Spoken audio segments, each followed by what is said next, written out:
The world is obsessed with bigness.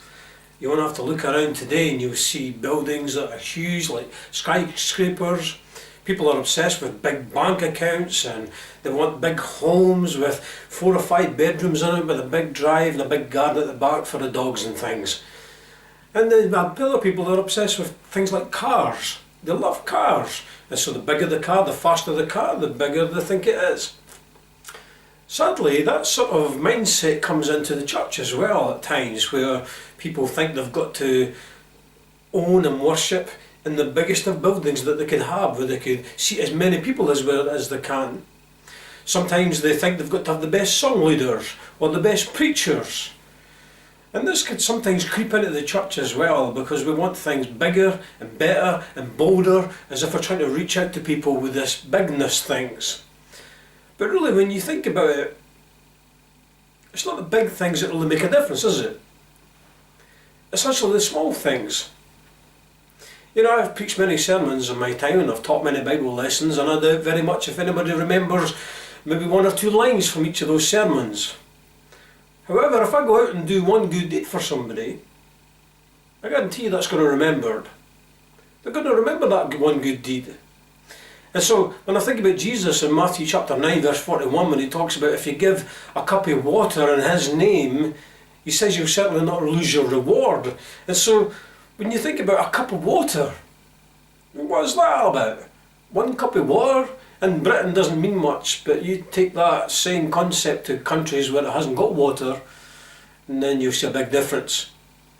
Jesus talked about the mustard seed being the smallest of all seeds, and yet it grows into such a big tree that birds come in and lay their nests and things in it. He did talk about the cup of water. We talked about David and Goliath. You know, where David, just a small kid, goes out there with a stone and a slingshot, and he defeats this giant, this big guy, if you want, called Goliath. Look what Jesus did with some bread and some fish. All because this little boy, who was insignificant to many people, offered them to Jesus. And Jesus fed 4,000 with them. Another occasion he fed 5,000 people with a few pieces of bread and some fish.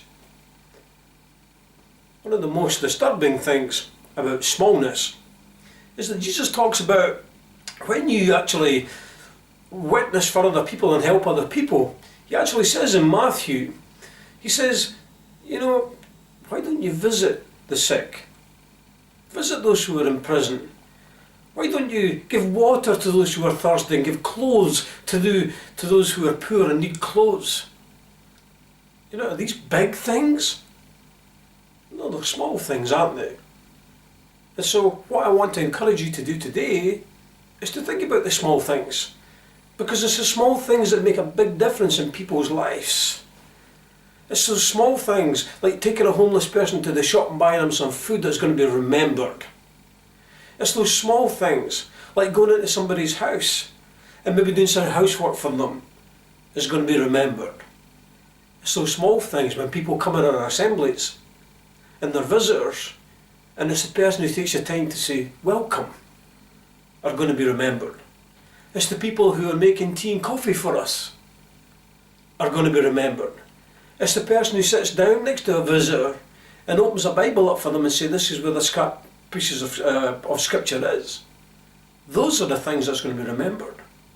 And so when we're thinking about big things and huge things, just remember that Jesus teaches over and over again, it's those small things that's going to make a difference in people's lives. God bless your day.